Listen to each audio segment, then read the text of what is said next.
What is one of the biggest things that is holding you back? Based on what I've seen with my clients, the fear of rejection or the fear of getting a no is one of the things that is holding so many people back, and especially women. And this is what I wanted to talk about today. How are you overcome the fear of getting a rejection or hearing no and transform that into growth, into a stepping stone to something greater in your career or in your life? So, first of all, I want to welcome you to From a Woman to a Leader. And this podcast is dedicated to discussing women's unique challenges in the tech industry. And for those who don't know me, my name is Limor Bergman Gross.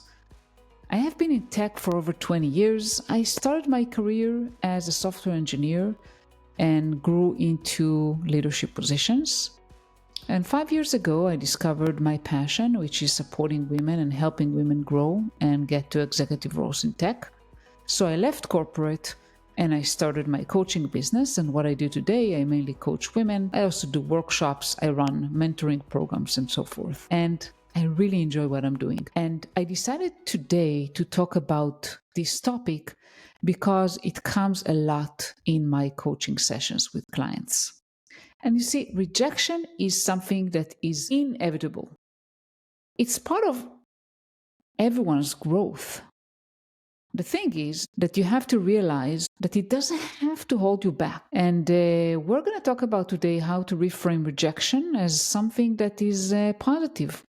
It sounds kind of tricky, right? I mean, how can a no or rejection can be an opportunity to grow? It could be related to being turned down for a job opportunity. It could be promotion. It could be that you come up with an idea at work and it's being turned down. So we'll talk about different things and practical strategies that will help you become more resilient, to learn from setbacks, to learn from things that happen to you, and have more confidence to move forward in your career. So I want first to kind of share a short story from my past. So in 2010, my family and I moved to the US, and we moved to Denver, Colorado. I was a mom of 4 very young children, ages from 7 months to 6.5. And I left my job in Israel and basically moved to the US. And the idea was that I will find a job there. I'll tell you, I was terrified. I was scared as hell because I didn't know anyone other than obviously my husband and a few people that he worked with. But I really didn't know anyone. I didn't have any connections there. And I started doing what I thought I should be doing, applying to jobs.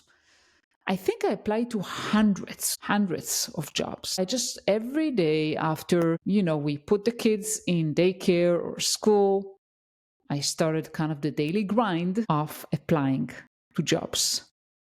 And it was really, really hard. It was hard because, I didn't hear any response back, almost any response back. And I remember it like it was yesterday. I got at least one response back from a company who wanted to interview me. And I think the first interview was just a phone call with the hiring manager. And that person, from the beginning, was very hostile. Meaning he wasn't something I can finger point, but I felt as if he entered that interview with a decision before, he even met me or talked to me. Because the way he was talking and the kind of questions he was asking, I felt very, very uncomfortable in that conversation. He asked me a lot of hard questions and I failed miserably. I was obviously very, very anxious. It was the first interview I've done in years because I worked before that for 10 years in the same company. And it was devastating. So obviously I got a rejection and they didn't tell me why, but I realized that I don't know if it was so much because of me or because of him or whatever, it doesn't matter. And it was difficult, right? I mean, I took it personally. I started kind of doubting whether I'm good enough, whether, I can even find a job. But I'll tell you something that I learned from that. And I want to kind of share that with you too. When something like that happened to you, you have to realize it's not personal. So it's not that this person hated me, or it wasn't that I was a complete failure. We tend to take it very, very personally when something like that happens to us. Oh, I'm bad. Oh, this person is just terrible. But in most cases, that's not the case at all. It has nothing to do with, whoever that person was or about me. It doesn't say that I'm bad. It doesn't say that I'm incapable. Maybe I wasn't that great at interviewing, but I can only take it as an opportunity to learn and grow. So this is what I've done. I'll share with you kind of what I learned from that experience. I learned, first of all, I need to practice interviewing because I haven't done that a lot. Actually, I haven't done that in 10 years. And it's a muscle you need to practice. Like, you need to feel comfortable again to talk about yourself. How do you present yourself? Maybe what do you need to prepare for interviews? What kind of questions they're going to ask? Nowadays, it's much easier because you have AI and you can kind of help get AI to help you. But even without it, like, you learn from every interview that you go through, and you can learn from that and prepare. The other thing that I kind of took away from that, other than, yes, I need to practice, I need to get more confident in myself. How do I present myself? Prep for interviews. This applying cold on LinkedIn, that doesn't work. And what happens was, like, we keep doing the same thing and we expect different results. Well, that's plain stupid. Like, we're not going to get a different result if you're doing something that doesn't work. So I realized, well, this, like, submitting hundreds and hundreds of resumes cold on LinkedIn is not working. And if it's not working, I had to change it. I just had to do something different. So I decided to learn about LinkedIn, to improve my profile, to start meeting people, meeting with recruiters. So I took that bad experience that I have, that rejection, and I'll be completely honest with you, it wasn't easy and I felt terrible. I felt completely worthless. And obviously you need a support system. I had my husband and we went skiing, and I tried really to kind of relax a little bit, understand it's not the end of the world, and start to ask myself, what can I learn from that experience? What can I take from it? And how do I move forward? And the thing is that a lot of times people think that when you have experience like that, when you hear no, or when you're rejected, that's the end of the world or the end of the road for you. But actually, it's just the beginning.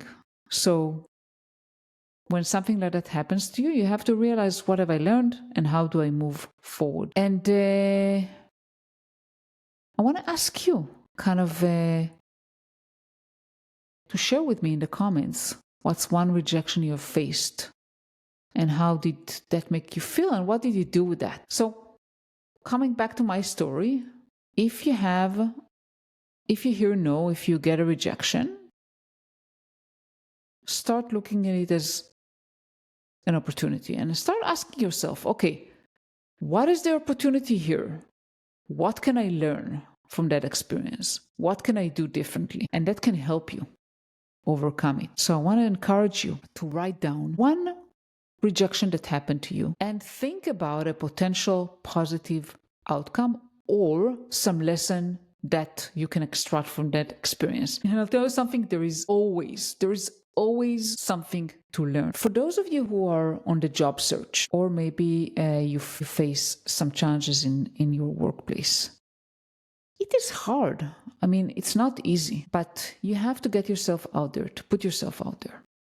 So if cold applying doesn't work, like it didn't work for me, get yourself out there. Start meeting people. I met people for coffee. I mean, back then, Zoom didn't exist, but like I literally started reaching out to recruiters, people I never met before, and offered them to meet for coffee in Starbucks. So you can do the same. You can just meet people virtually.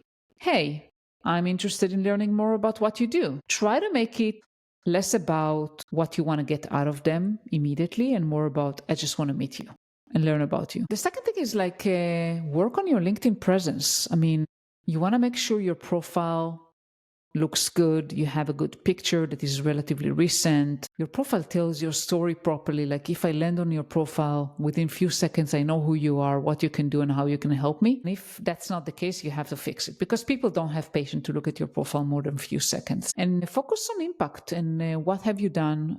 This is like a short LinkedIn tip. Like one of the common mistakes I see people do on LinkedIn is they talk a lot about what was the role and less about how did they execute that role. What impact did they make? So share the impact you made, share success stories. And I want to leave you with this: rejection is an opportunity for growth, and focus on building relationships. This is something that will help you no matter what, both in the workplace and in your life. And practice getting a no. What does it mean? I mean, I think I had one of the guests in the podcast, I don't remember her name, but she said that she'd done the 10 no exercise. Basically, you are trying to get 10 people to say no to you.